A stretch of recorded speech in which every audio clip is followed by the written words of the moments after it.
Hello everyone, kitchen for অলে আপনাদের সবাইকে স্বাগত। আজকে আমি আপনাদের জন্য নিয়ে চলে এলাম সকলেরই ভীষণ পছন্দের মুড়মুড়ে ধোসার রেসিপি নিয়ে। ধোসা খেতে সকলেই ভীষণ ভালোবাসেন।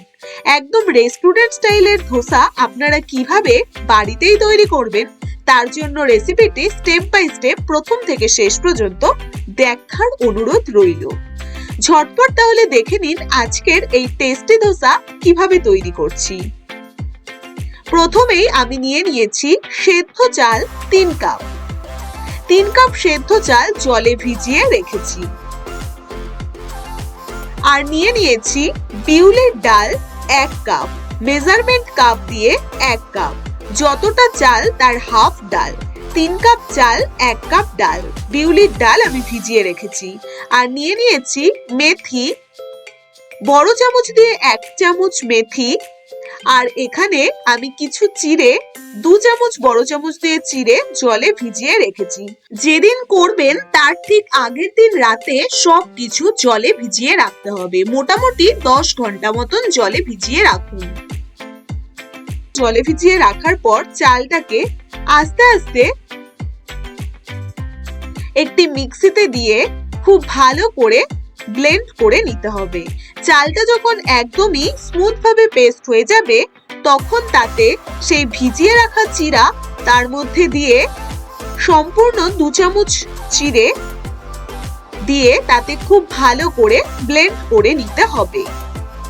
একদম দেখুন স্মুথ ভাবে একটি পেস্ট রেডি। একদমই চাল যেন দানা দানা না থাকে, খুব ভালো করে মিক্সিতে পেস্ট করে নিতে হবে। এবার একটি বড় পাত্রে এই মিশ্রণটিকে ঢেলে নিন।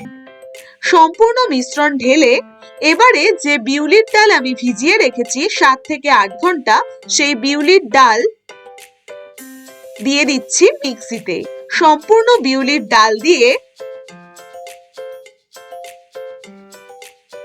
মোটামুটি আগের দিন রাতে ভিজিয়ে রেখে পরের দিন আপনারা ব্লেন্ড করতে পারেন। তার উপর দিয়ে দিচ্ছি 1 চামচ, বড় চামচ দিয়ে 1 চামচ মেথি, একটু হালকা জল সহ দিয়ে খুব ভালো করে ব্লেন্ড করে নিতে হবে স্মুথলি। এবার সেই পাত্রে, যেই পাত্রে আমি চাল বাটা ঢেলেছি সেই পাত্রে এই ডাল বাটাটাও ঢেলে দিই। এবার খুব ভালো করে দুটোকে মিশিয়ে নিন। দুটো সমান তালে খুব ভালো করে মেশাতে হবে। এইভাবে ধোসা ইডলি বানানো ভীষণ সহজ। এই ব্যাটার দিয়েই আপনারা দুটো জিনিস বানাতে পারেন। আর অনেক দিন এই ব্যাটার, মোটামুটি 1 সপ্তাহ আপনারা স্টোর করে রাখতে পারবেন ফ্রিজে। এবার মিক্সটি খুব ভালো করে মিশিয়ে নিয়ে ঢাকা দিয়ে রাখতে হবে 10 থেকে 12 ঘন্টা। তার জন্য ভীষণ সুন্দর একটা ফার্মেন্ট হয়ে যাবে। 10-12 ঘন্টা ঢেকে রাখার পর দেখুন বেশ ভীষণ সুন্দর ফার্মেন্ট হয়েছে।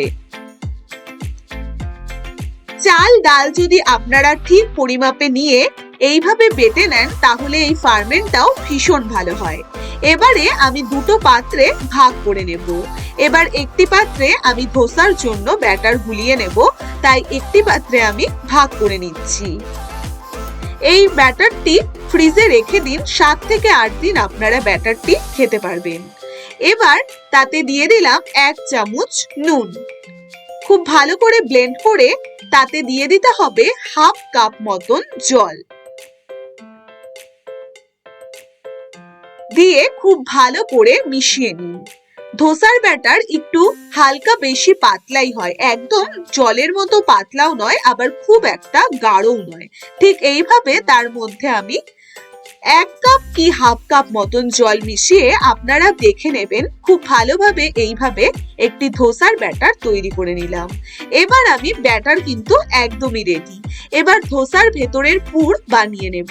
তার জন্য ফ্রাই প্যানে তেল দিয়ে কিছু বাদাম লালচে লালচে করে প্রথমে ভেজে তুলে নিন।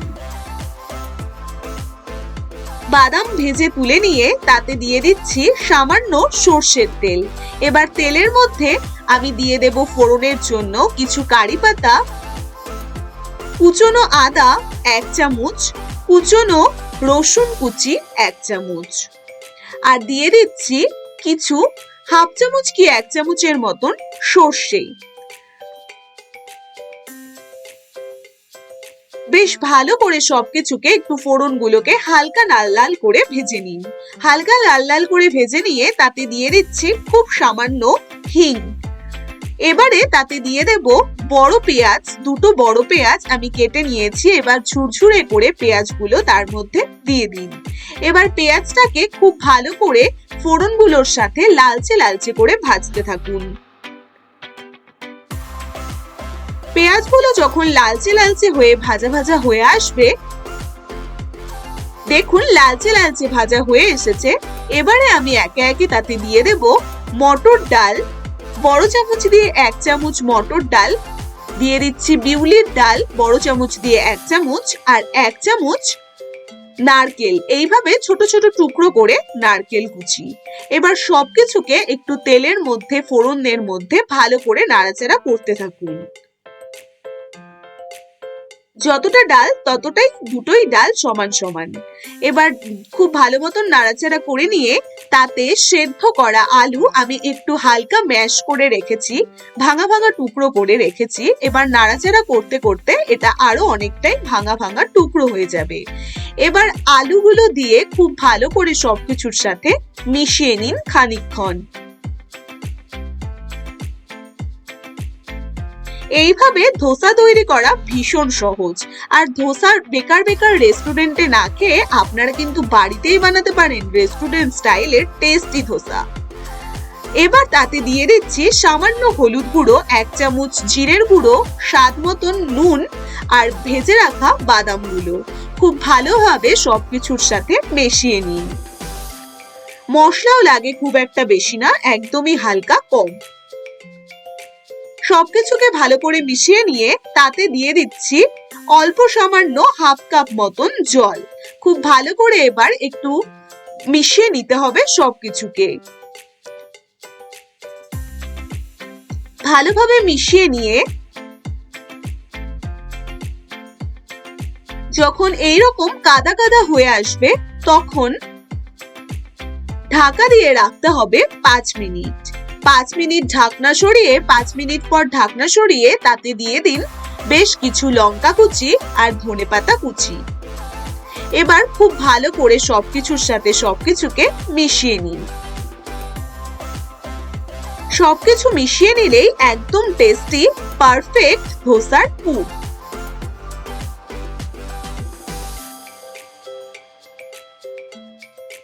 ব্যাস, ধোসার পুর কিন্তু একদম তৈরি। এবারে ধোসার জন্য আমি একটি ফ্রাই প্যান বসিয়ে দিয়েছি। এবার তার উপরে ঠান্ডা জল খুব ভালো করে আগে হিট করে নিতে হবে ফ্রাই প্যানটিকে।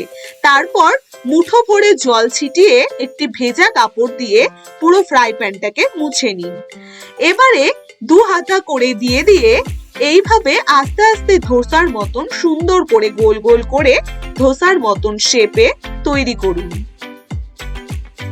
হাতার পিঠ দিয়ে আস্তে আস্তে বেশ এইরকম দেখুন একটু ধোসার যে দাগগুলো পড়ে এইরকম করে তৈরি করতে হবে। ব্যাস, এইভাবে দিয়ে রাখুন 4 থেকে 5 মিনিট। 4-5 মিনিট পরে যখন ওপরটা একটু দেখুন ক্র্যাক ক্র্যাক হচ্ছে তখন তার উপরে দিয়ে দিন 2 চামচ মতন বাটার ব্রাশ করে। এবার তার উপরে দেখুন একটু হালকা লালচে লালচে কালার ধরতে থাকবে, তখন তাতে দিয়ে দিতে হবে কিছু হাতে নিয়ে চিলি ফ্লেক্স ছড়িয়ে। এবার সেই টেস্টি আলুর পুর এক সাইডে দিয়ে দিন। গ্যাসের ফ্লেম কিন্তু প্রথমে মিডিয়াম টু হাই ফ্লেমে রেখে তারপর আস্তে আস্তে লো টু হাই করে দিতে হবে। এবার লালচে লালচে যখন হয়ে আসবে তখন এক সাইডে পুর দিয়ে ওপর দিয়ে ছড়িয়ে দিন নারকেল কোড়া। এবার আস্তে আস্তে তলটা খুন্তির পিঠ দিয়ে আস্তে আস্তে তুলে নিয়ে এক সাইডটা এইভাবে ফোল্ড করে দিন।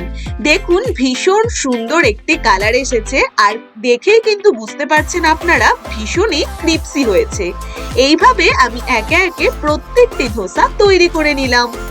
আর টেস্টি পিনাট চাটনি সাম্বারের সাথে পরিবেশন করুন এই রকম ক্রিপসি মুড়মুড়ে ধোসা। গরম গরম এই ধোসা খেতে মনে হবে যেন রেস্টুরেন্টের ধোসা খাচ্ছেন, এতটাই টেস্টি হয়। তাহলে বন্ধুরা, আশা করি রেসিপিটি আপনাদের ভালো লেগেছে। তাহলে আর দেরি কেন, আপনারাও চটজলদি বানিয়ে ফেলুন রেস্টুরেন্ট স্টাইলের ধোসা বাড়িতেই। যদি রেসিপিটি ভালো লেগে থাকে বন্ধুরা, সাবস্ক্রাইব করতে ভুলবেন না।